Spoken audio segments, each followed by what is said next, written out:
Assalamualaikum warahmatullahi wabarakatuh. Waalaikumsalam warahmatullahi wabarakatuh. Ya, anak-anak mengawali pembelajaran kita kali ini, mari kita menjawab. Mudah-mudahan apa yang kita lihat pada hari ini dapat berjalan sesuai dengan kehendak Allah Subhanahu wa taala. Ya, pada ketua kelas silakan dipimpin untuk berdoa. Silakan. Iqra'u surah Al-Fatihah. Bismillahirrahmanirrahim. Alhamdulillahi Rabbil Alamin. Ar-Rahmanir-Rahim. Maliki Yaumiddin. Iyyaka na'budu wa iyyaka nasta'in. Ihdinas siratal mustaqim.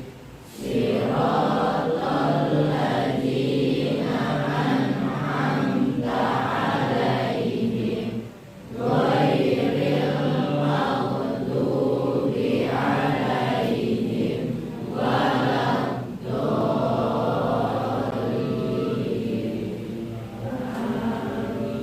Terima kasih. Sebagai refleksi diri ya, mari kita menyanyikan anak soleh. Ya. Kamu anak soleh. Aku anak soleh. Rajin sholat, rajin ngaji. Orang tua dihormati. Kita Islam sampai mati. La ilaha illallah Muhammad Rasulullah. Islam, yes. Ya, baiklah, Abi akan absen dulu ya. Silakan dengarkan ya. Dan nanti nyaut ya. Nyaut atau nyaut? Ya. Ya. Ardisha.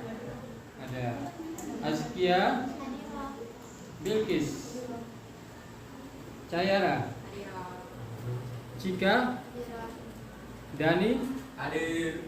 Dewi, Diva, Karisa, Fikri, Hania, Darlinda, Intan, Kaila, Lulu, Muhammad Zaki, Hadir.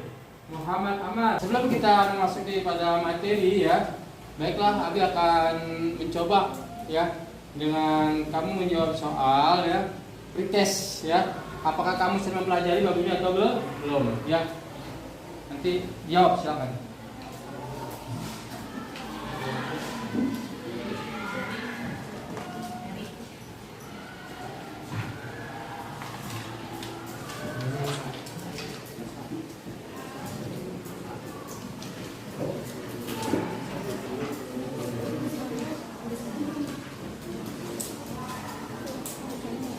Silakan dikerjakan soalnya. Ya.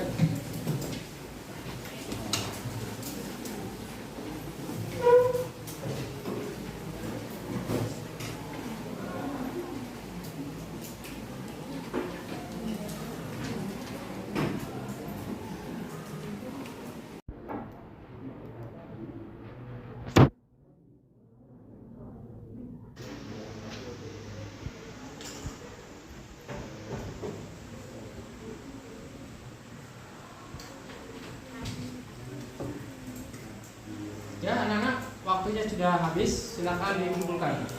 Salam dikoordinir masing-masing barisan.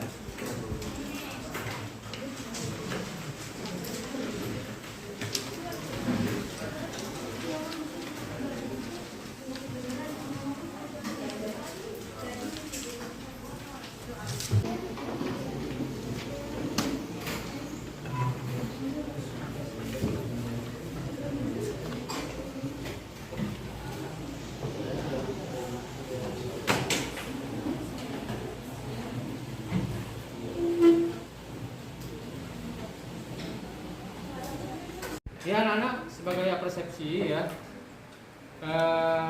pembelajaran minggu yang lalu ya, pertemuan yang lalu tentang apa, Ken? Tentang bugot. Tentang Bugot. bugot. Baik.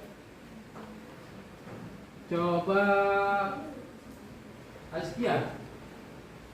Apa pengertian bugot secara bahasa dan secara istilah? Secara bahasa artinya mencoba atau membuat secara istilah orang-orang yang menentang atau memberontak pemerintah Islam terpilih secara sah. Kemudian Nuril, ya. Apa hukum bagi orang yang bugot? Para ulama membagi perang kepada bugot dalam dua kategori hukum. Ya. Satu, bugot wajib diperangi. Dua, bugot mubah atau boleh diperangi. Ya, terima kasih. Ya, terima kasih atas jawaban kalian ya. Kita beri aplaus kepada teman-teman kalian yang telah menjawab. Ya, baiklah anak-anak ya. Materi kita sekarang tentang apa? Pernikahan dalam Islam.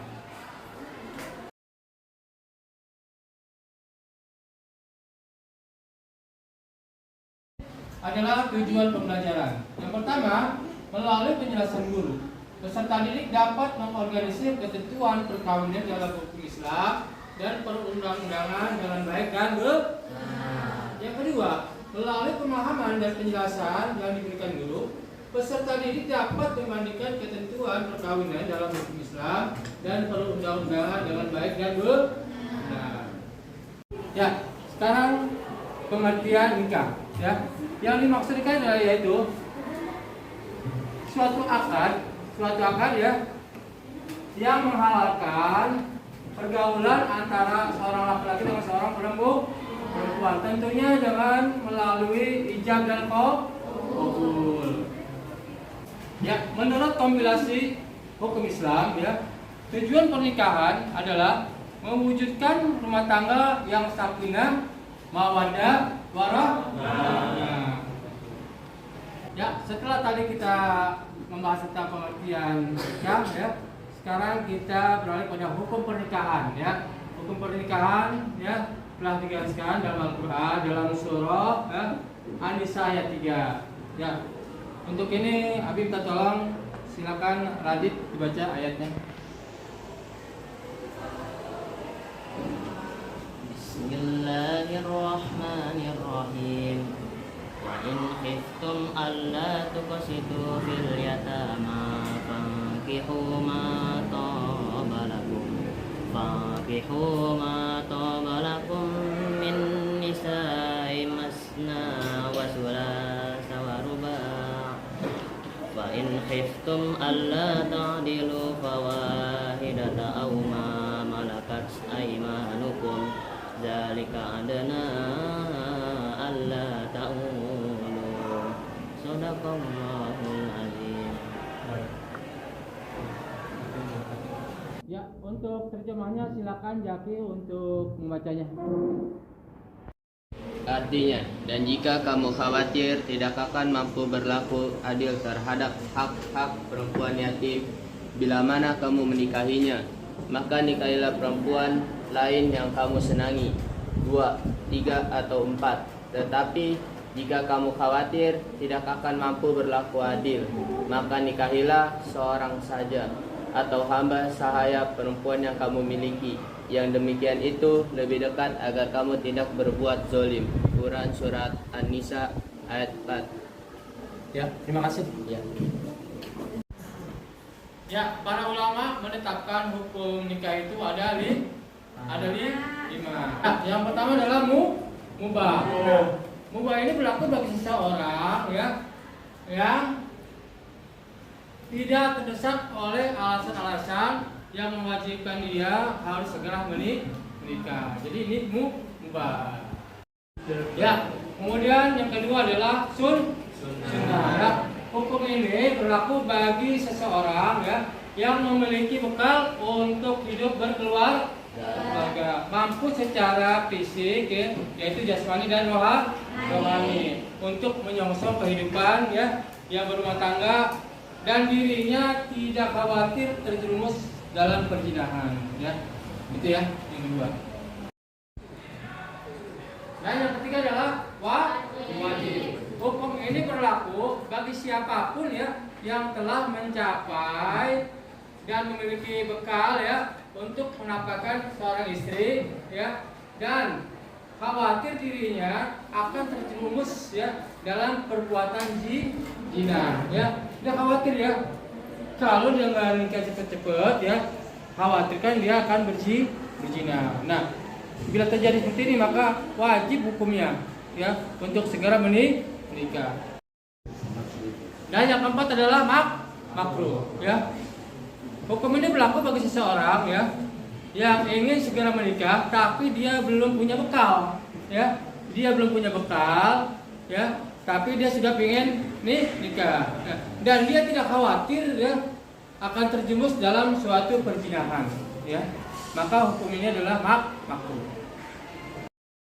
Dan yang terakhir adalah haram. Haram ini ya seseorang yang ingin nikah dengan maksud atau bertujuan ingin menyakiti seseorang ya atau calon istri ya. Ini nggak boleh ya. Dengan tujuan apakah ingin merampas hartanya atau menyakiti ya. Menyakiti dalam arti mungkin saja dia pernah dikecewakan ya, lalu dia balas dendam gitu ya. Ketika menjadi seorang istri dia akan menyakiti. Nah, ini nggak boleh ya. Maka hukum pernikahan semacam ini ya hukumnya adalah haram. Materi kita tadi telah selesai ya, bagian pertama. Nanti kita akan melanjut pada bagian kedua. Namun sebelum kita melanjut pada bagian kedua yaitu tentang hitbah, ada yang ingin bertanya? Bisa bertanya, Bi? Ya, silakan Amar. Tadi Abi sudah menjelaskan mengenai tujuan pernikahan menurut kompilasi. Nah, kompilasi Ya. itu apa sih? Kompilasi ya? Ya, Bi. Kompilasi. Ada yang tahu nggak kompilasi apa? Ada yang tahu? Ya, kompilasi hukum Islam itu sama dengan kodifikasi ya. Kompilasi itu kodifikasi hukum Islam. Bagaimana? Paham, Bi. Ya, terima kasih. Ya, ada lagi yang ingin bertanya? Saya mau nanya nih. Ya, silakan. Ada hadis dalam menjelaskan hukum pernikahan. Ya, tadi telah dijelaskan ya bahwa hukum pernikahan ada berapa tadi ada? 5. Ada 5 apa aja? Sunnah,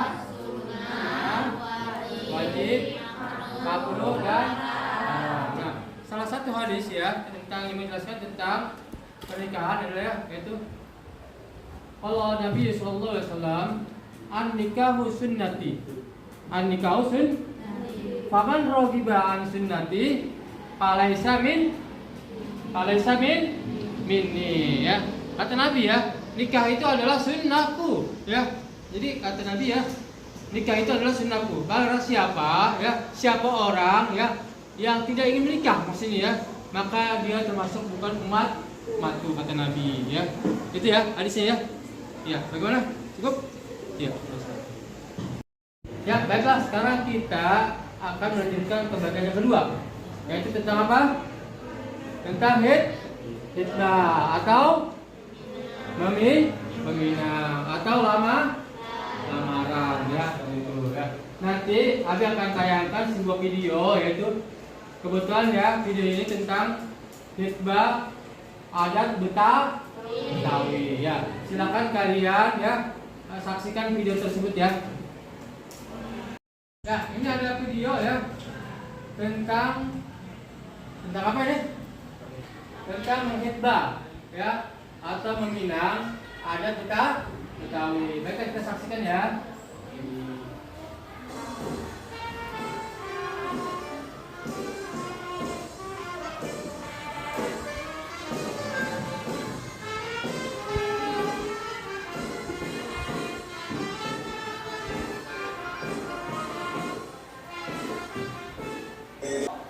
Tentang apa minyak?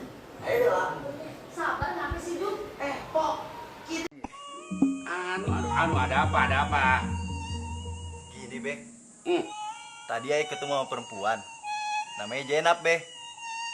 Cakep banget deh, Beh. Ya. Lu naksir? Iya, Beh. Siapa tadi si Jenab? Iya. Apa dia masih orang kampung ini juga? Begitulah kira-kiranya. Poin Indun aja juga taunya. Si Indun yang macomlang tuh? Iya. Panggil si Indun.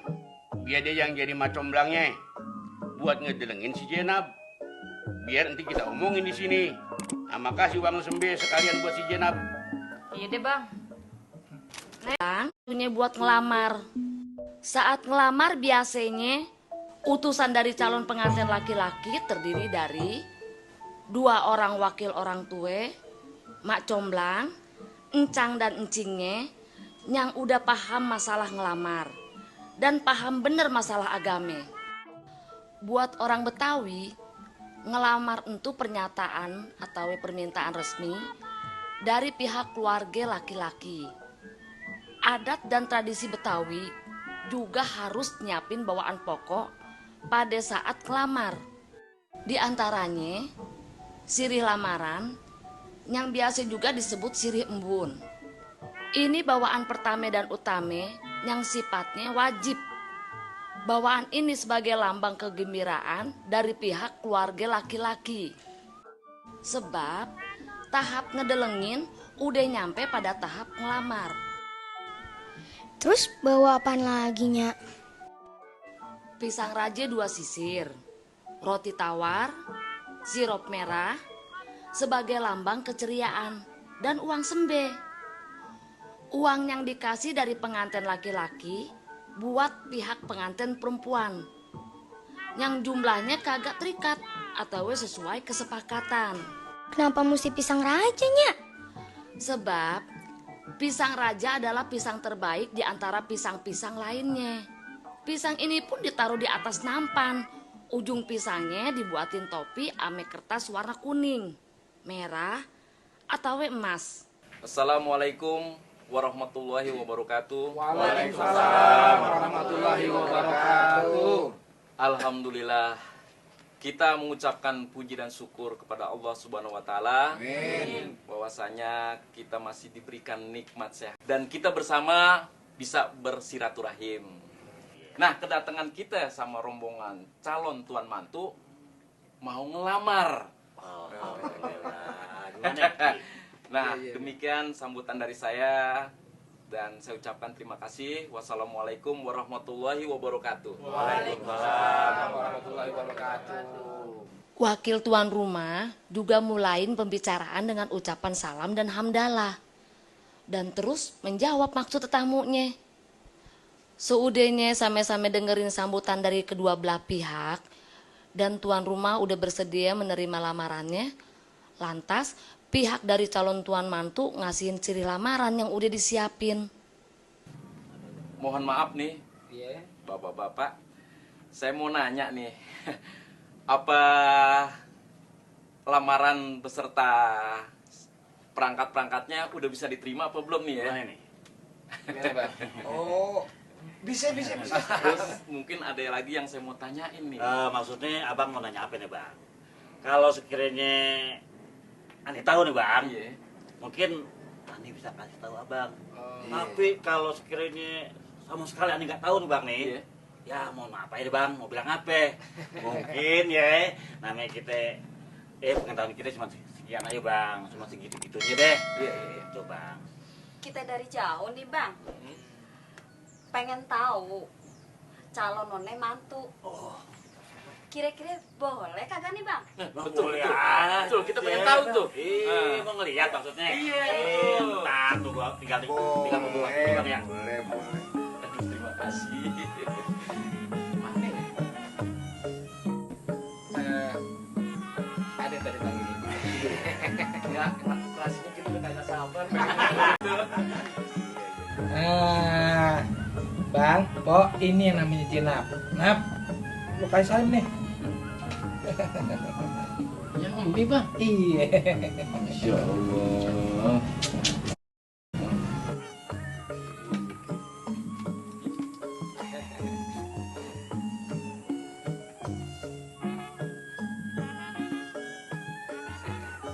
Nah, udah kenal kan namanya Jenap? Ah, gimana bang? Bener-bener mantap. Yuki kagak salah pilih. Iya. Kalau begitu, ini barang udah bisa saya masukin ya bang? Silakan. Oh iya. Nah, bawa deh.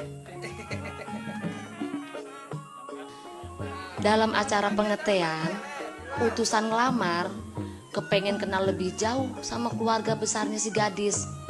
Biasanya obrolan nyampe tuh pada perencanaan bawa tanda putus. Apaan lagi tuh, Nyak? Acara bawa tanda putus? Acara bawa tanda putus dilaksanain sesuai kesepakatan antara dua keluarga di waktu ngelamar. Yang datang nemuin keluarga calon none mantu adalah orang-orang yang udah ditunjuk dan dikasih kepercayaan jadi juru bicaranya dari pihak keluarga calon tuan mantu. Yang mau diomongin apalagi, Nyak? Ngomong-ngomong, apa cingkremnya, Po? Terus berapa yang dibutuhin buat pernikahan nanti? Kalau anak perawan ayah sih mintanya mate bandeng seperangkat. Terus ke gudangnya apa? Ada pelangkahnya kagak? Terus mau berapa lama nih buat resepsi pernikahan nanti? Ke gudangnya kain aja deh, Po, ya. Pelangkahnya arloji deh. Ya, kalau resepsinya sih jangan lama-lama, sehari aja. Kesian pengantin. Terus berapa perangkat pakaian upacara pernikahan yang mau dipakai buat calon pengantin nanti, Po? Berapa? 3 aja deh, Bang. 3? Iya, cukup 3. Mahar atau mas kawin jadi omongan pokok. Saat acara tanda putus, begitu menyebut mahar, orang Betawi punya tata krama sendiri. Kalau calon none mantu minta cingkremnya mata bandeng seperangkat, itu artinya calon none mantu minta mas kawinnya seperangkat perhiasan emas bermata berlian. Kalau nyebutin biaya pesta juga pakai bahasa kiasan, Nyak. Nah, makanya utusan pihak calon tuan mantu mesti paham bener ame kata-kata kiasan entu. Sebab omongan entu kan bersayap ame semua masalah yang menyangkut persiapan belanja buat biaya pestanya nanti. Ya anak-anak, setelah kalian tadi menyaksikan video tentang adat Betawi itu masalah khitbah, Abi minta tolong disimpulkan ya tentang video tadi. Coba kamu tolong disimpulkan. Video tadi menjelaskan tentang adat Betawi. Untuk kesimpulannya, si lelaki ini menemui seorang wanita cantik di warung. Si lelaki menceritakan tentang wanita yang tadi dilihatnya di warung dan dia ingin agar orang tuanya melamar gadis tersebut bersamanya. Pihak lelaki mengirim utusan yang disebut Macomblang. Melalui Macomblang, itu akhirnya si lelaki datang melancong ke rumah si wanita tadi dan memperkenalkan diri kepada orang tua si wanita itu. Setelah disepakati, akhirnya lelaki tadi mengkhitbah wanita itu dan memutuskan pihak keluarga. Ya, terima kasih.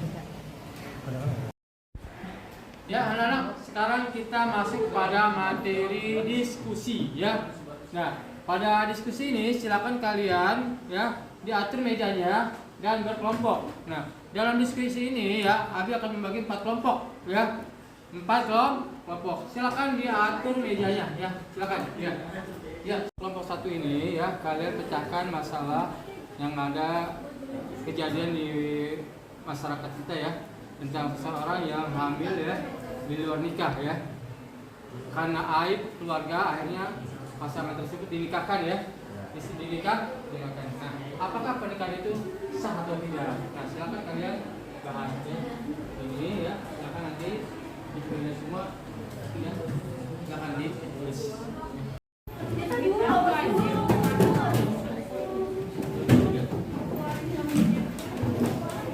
Untuk kelompok 2 ini ya, ini pertanyaannya ya, bolehkah seorang wanita meminta persyaratan ya bagi calon laki-laki ya tentang nanti dalam pernikahannya ya, kita syarat ya, boleh nggak gitu ya? Untuk kelompok 3 ini ya, jadi nanti pertanyaannya ya, bolehkah ya seorang wali meminta mahar dengan syarat tertentu ya, ini ya. Silakan dikerjakan. 4 itu nanti pertanyaannya adalah bolehkah apa pendapat kalian tentang kawin lari ya, kawin lari ya, silakan dikerjakan ya. Nana mau perhatian ya, setelah nanti kalian melakukan diskusi ya, nanti silakan dipresentasikan, 1 orang maju ya, masing-masing kelompok. Nah, kemudian kelompok lain boleh ya, kelompok lain boleh menyanggah ataupun menambahkan ya tentang materi yang dibahas tersebut ya. Ya, silakan.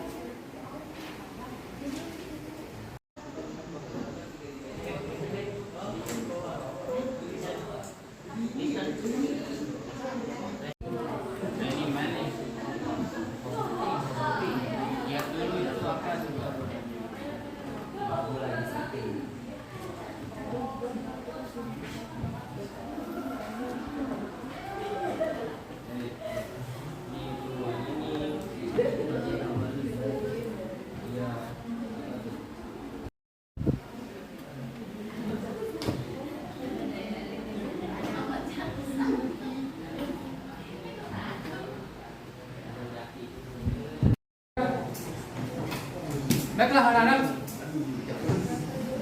silakan kalian presentasikan masing-masing kelompok kalian ya. Dan itu tugasnya satu orang maju ya. Satu orang maju ke depan ya. Silakan kelompok satu, silakan untuk mempresentasikan. Pertanyaan dibaca. Assalamualaikum warahmatullahi wabarakatuh. Waalaikumsalam. Saya dari perwakilan dari kelompok 1 ingin menjelaskan poin yang satu, yaitu menurut Imam Syafi'i perkawinan akibat hamil di luar nikah sah hukumnya. Lalu kedua, menurut Imam Hanafi wanita yang hamil harus segera dinikahi untuk menghapus aibnya, dan pernikahan itu hukumnya tetap sah. Ada tanggapan nggak di kelompok lain? Ada nggak tentang jawaban kelompok satu? Nggak ada. Ya, silakan. Ya, terima kasih. Mungkin saya tutup. Wassalamualaikum warahmatullahi wabarakatuh. Waalaikumsalam.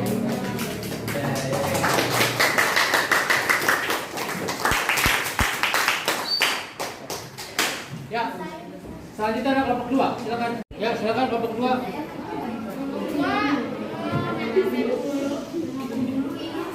Assalamualaikum warahmatullahi wabarakatuh. Waalaikumsalam warahmatullahi wabarakatuh. Saya sebagai perwakilan kelompok 2 yang sedang membahas apakah seorang wanita boleh mengajukan syarat tertentu kepada calon suaminya. Jawabannya ialah diperbolehkan.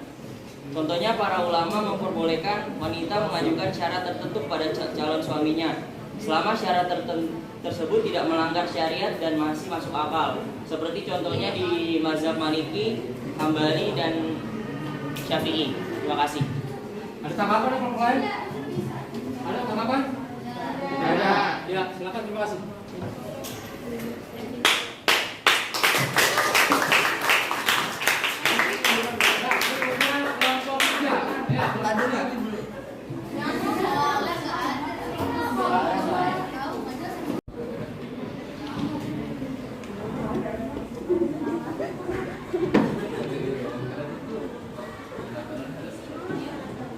Ya, assalamualaikum warahmatullahi wabarakatuh. Waalaikumsalam warahmatullahi wabarakatuh. Saya dari kelompok 3 akan menjelaskan tentang pada beberapa kasus terkadang mahar ditentukan wali perempuan dengan kadar tertentu. Apakah hal yang semisal ini diperbolehkan dalam Islam? Nah, jawabannya pada dasarnya mahar yang ditentukan oleh wali perempuan adalah tidak mengapa selama mahar tersebut sesuai dengan keinginan wanita yang akan menikah anaknya dan juga tidak memberatkan calon suaminya. Sekian dari saya. Wassalamualaikum warahmatullahi wabarakatuh. Ada tanggapan untuk lain? Ada? Tidak ada? Ya, silakan. Terima kasih ya untuk. Ya, kemudian silakan Pak Bupati.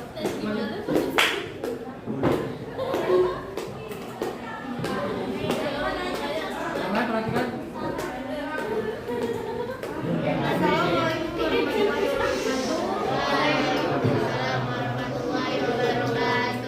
Saya perwakilan dari kelompok 4 akan menjelaskan pendapat kami tentang hukum nikah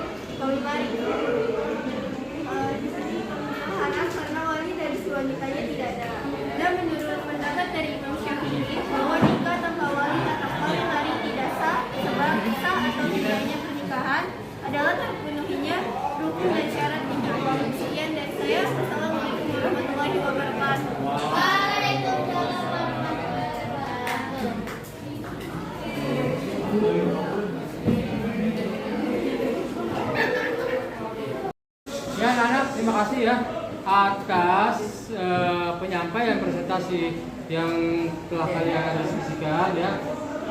Ucapkan terima kasih ya. Sekali lagi kita beri aplaus pada masing-masing kelompok ya.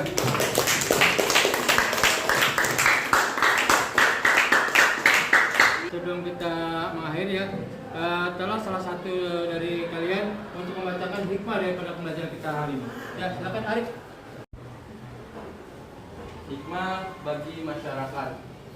A. Terjaminnya ketenangan dan ketentraman anggota masyarakat karena dengan pernikahan, perbuatan-perbuatan maksiat yang biasa dilakukan masyarakat yang belum menikah akan terkurangi. B. Dapat memperkuat tali persaudaraan dan menumbuhkan rasa cinta dan kasih serta tolong-menolong di antara masyarakat.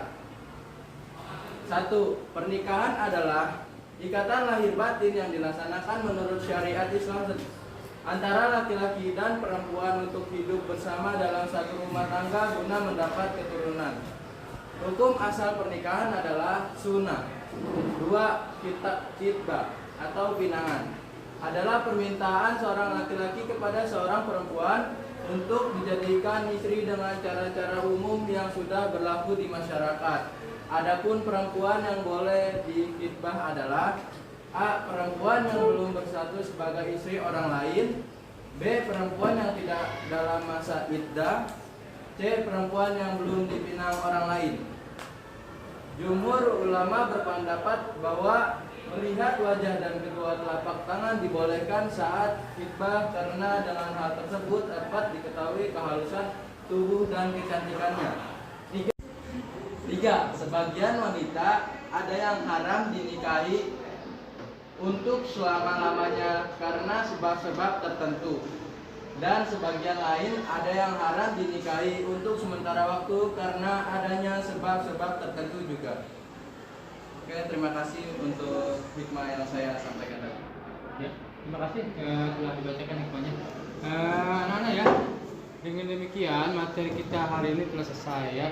Namun sebelum kita mengakhiri ya, mari kita tutup dengan doa ya. Yang kita bacakan doa. Ayo kita baca doa ya, doa penutup taklim secara bersama-sama ya. Ya, 1, 2, 3. Subhanallahumma wa bihamdika asyhadu an la ilaha illa anta astaghfiruka wa atubu ilaik. Ya, sebelum Abi tutup ya, nanti ada tugas, silakan dikerjakan tugasnya ya.